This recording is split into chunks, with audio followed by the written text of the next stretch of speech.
now as I did then, in the importance of the work for the Democratic Party. And I know that the work that you are doing is central to our ability to deliver on our message. Just before coming over to this venue, I had a very moving experience of visiting the crypt where Dr. King and Coretta Scott King are interred. And it made me think about a new monument we have in South Bend. We put in a couple of years ago. It's a life-size statue of Dr. King, arm in arm with Father Ted Hesper, who was the president of the University of Notre Dame. And they were at Soldier Field, locked arm in arm, joining a protest in the early 1960s. Time Dr. King was younger than I am now in Chicago. And right now, it is justifiably one of the images of which the university is proudest. It's based on a photograph of that moment. But the thing that I always think about when I look at that statue and when I look at that photograph is that it was actually not considered a wise move on Father Ted's part at the time to go join Dr. King. I'm not even sure the university was proud of it at the time because it was considered activism, it was considered political. I think it's a reminder that what is moral is inevitably political, and what is right is not always popular. But through the work that goes on in the party and across the country, we make sure to do what is right regardless, and make sure that it becomes popular. Now, this is not how I imagined that I would be spending my 37th year on this earth, or my 8 years mayor of South Bend. But I'm running for president because I believe we too are living in a moment of exceptional seriousness. That even now, believe it or not, we may be underreacting to the moment upon us. That we are lucky and unlucky enough to be living at one of those blank pages between chapters in the American story. And that means that the choices that we as a party make in the next 3 or 4 years are going to decide what life will be like in this country for the next 30 or 40. I think a moment like that calls for a new kind of message and a new kind of message. And I believe there's no going back. My hometown, South Bend, is a city that changed its future, changed its trajectory. And I believe the comeback of our city stands as living proof that there is no such thing as an honest politics that revolves around the word again. That we in our party can no more deliver a return to the 2000s and 1990s than our conservative counterparts can or should deliver a return to the 1950s. It is time for something completely different. And in the spirit of something completely different, I'd argue this might be a good moment for us to see more local leaders at our national highest level of politics, perhaps even the occasional mayor running for president of the United States.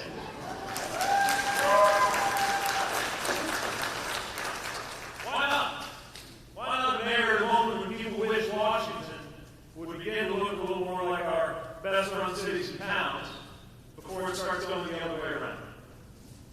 Why not a voice from the industrial Midwest at a time when the message is being sent to our forgotten communities that the only pathway to greatness is nostalgia or resentment? And yes, why not somebody from a newer generation? Generation that will be on the business end of climate change for as long as we live. Generation that stands to be the first in American history to earn less than our parents, unless something is done to change that trajectory. I believe it is time for a new generation of American leadership at every level, including all the way up to the White House. I also think that in order to win the White House, we're going to need new vocabulary, not new values. Democratic values are the right values, and the chaos of this moment has only served to vindicate what we have believed in all along. But it might be time for a new vocabulary.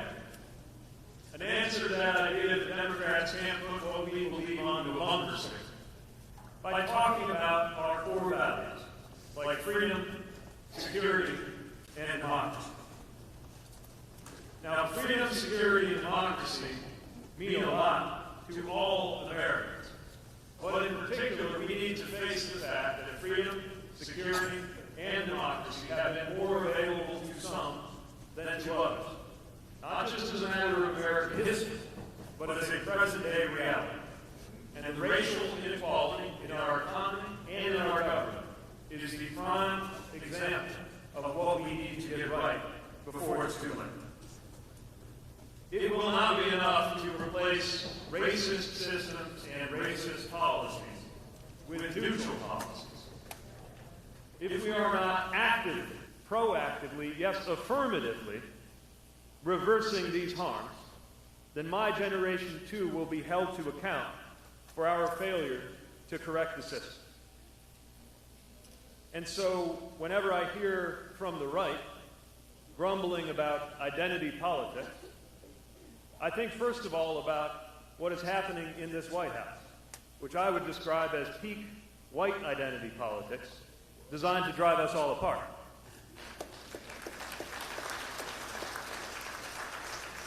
I believe that we can honor our identities and one another, and yet also use them as a basis to form common cause with those not like us. Because I am a man, it is twice as important that I be standing with women whose reproductive freedoms are at risk today.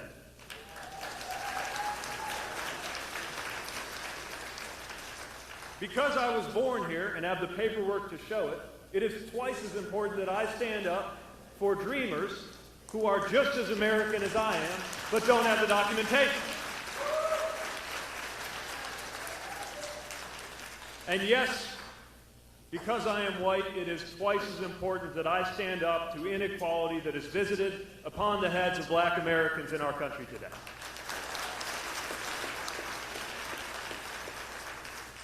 And so that will be part of how we talk about our values, freedom, security, and democracy, and what they mean today. We have got to break the conservative monopoly on the language of freedom. They get a certain kind of freedom, freedom from government, freedom from taxes. What about freedom to live a life of your choosing? Isn't health care freedom? At a time when you might not be able to start a small business if leaving your old job means losing your health care? Is reproductive freedom not freedom? We're going to talk about freedom in a different way. And yes, when young black mothers are 3 times as likely to die in childbirth as white mothers, when diabetes and prostate cancer are more likely to go undiagnosed and to harm people in the black community, we know that freedom is being impaired because of racism in this country. Not just directly, but through our healthcare system. I believe education is part of the basis for freedom in this country, which is why I think it's time for a Secretary of Education who believes in public education.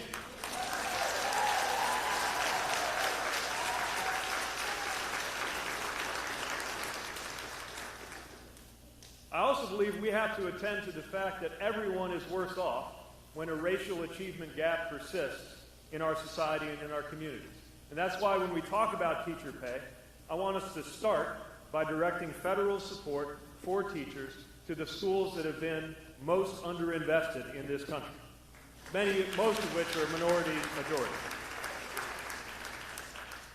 It means that we support HBCUs in this country with dedicated funding because we know what they are doing to lift up a black middle class. Economic opportunity is freedom. That's why in South Bend we're investing in resources for diversely owned businesses on the west side of our city. That's why we've launched disparity studies to help us get the legal basis to set goals as a city for who we do business. And it means we're going to have to talk about issues in our economy that don't get talked about much. Not only for those who are kept in grinding poverty, but for those who are working their way into the middle class and those who have done very well professionally. That's why we need to name things like the black tax, the phenomena that many professionals find themselves supporting others who are dependent on them in their social networks and in their families. And even though I am a progressive, this is one tax that I would like to do away with. And let's talk about the fact that clean water is freedom. Now, every mayor thinks a lot about wastewater and water. If we can get clean, safe drinking water to Afghanistan, we can get clean, safe drinking water to places like Flint, Michigan.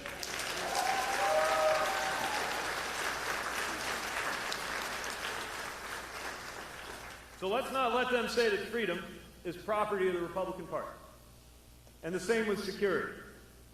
Because when I went overseas with a uniform and a flag on my shoulder, that flag was not a Democratic or Republican flag, it was an American flag. It did not belong to one side of the aisle. And if it stood for anything, it stood for the freedom to exercise peaceful protest and political speech in this country with nobody questioning your loyalty to the republic for which it stands.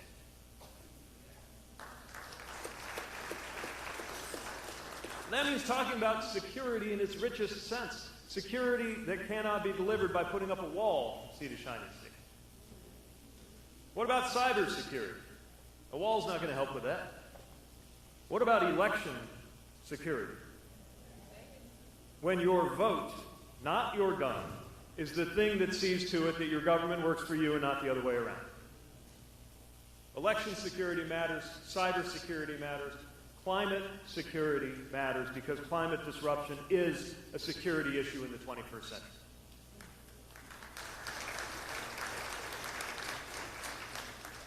And we are not secure if the Second Amendment is taken to mean that we have to accept a death sentence for thousands of Americans every year. In this country, and I say this as somebody who has consoled the parents of murdered teenagers, as somebody who has been there to swear in officers with their families at their side and does not want to see them outgunned, as somebody who trained on weapons of war, I can tell you that there are weapons that do not ever belong on the streets of an American neighborhood in peacetime.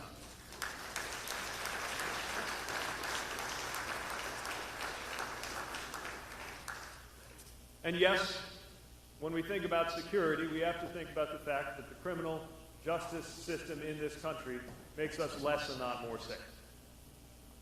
You don't enjoy security in a country that is incarcerated at a higher rate than anywhere else in the developed world. That is why we need to break and reverse mass incarceration in this nation.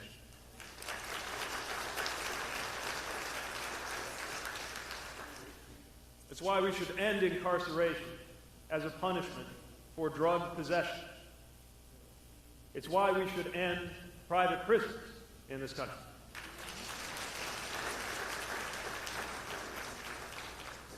It makes us no safer as a country when people who are leaving incarceration have been excluded from Medicaid. It worsens the public health of the entire nation. And I would argue that anyone in this country is less secure if we live in a country that can practice torture on its own citizens, and prolonged solitary confinement is torture, which is why it must be brought to an end.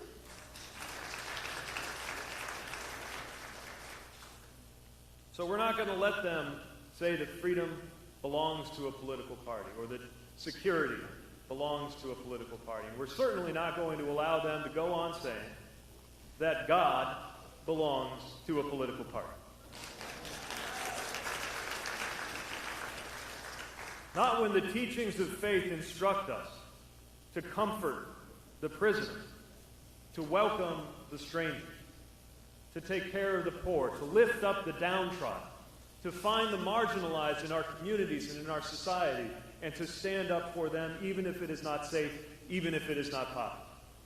At a time when we are counseled to seek in our leaders the qualities of decency and forbearance and kindness and humility, do not let the party now in charge in Washington tell us that they have a monopoly on faith. It's just not right.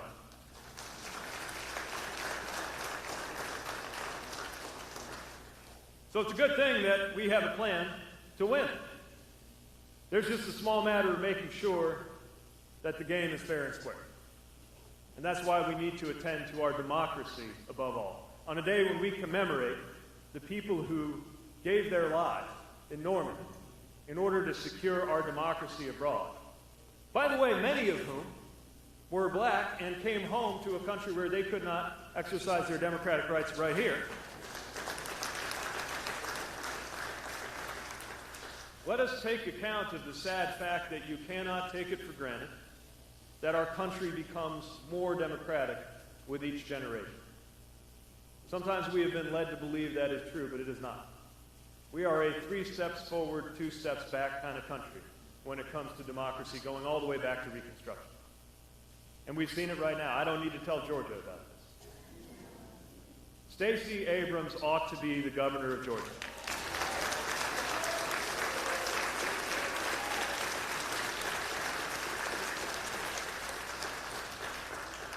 When racially motivated voter suppression is permitted, when districts are drawn so that politicians get to choose their vote instead of their voters instead of the other way around, when money is allowed to outvote people in this country, we cannot truly say that we live in a democracy. And it is time for us to stand up for democracy, not just because our party tends to do better when more people are allowed to vote, but because every American will be better off when our democracy lives up a little more to its ideals.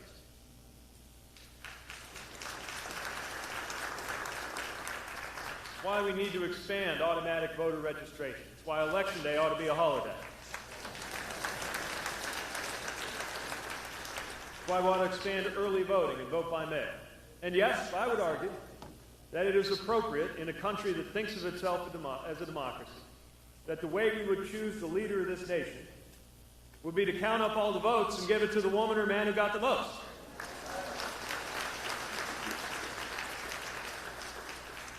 That doesn't seem like too much to ask. But we don't get the luxury of having a fair playing field yet. We're going to create one when we win. But first we got to win. And I, even in this bleak and challenging and confusing time, am hopeful about the road ahead. First of all, I'm hopeful because I come to Georgia and see it on the cusp of becoming a blue state.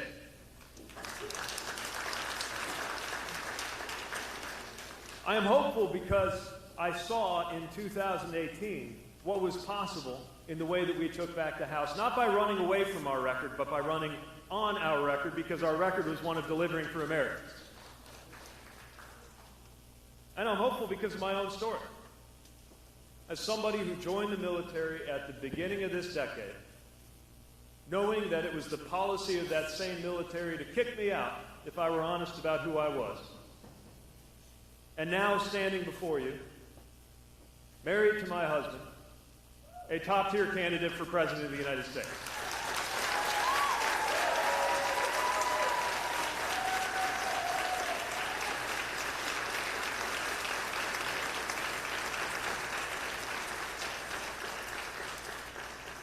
If American troops could storm the beaches in the name of freedom and democracy overseas, then American voters, American candidates, American activists can win the day for freedom and democracy here at home. But we have to have the courage of our convictions. We have to have a smile on our face and fire in our belly. We cannot take no for an answer when we are standing up for what is right. And we have to make sure that as strongly as we feel about the things we are against, we never allow anybody to be confused about what it is we are for. We are for freedom. We are for security. We are for democracy. We are for freedom in faith. We are for family values that serve all families. And above all, we are for each other. It's what it means to be a Democrat. So I'm proud to have that letter D next to my name. And I'm proud to be associated with you in your work.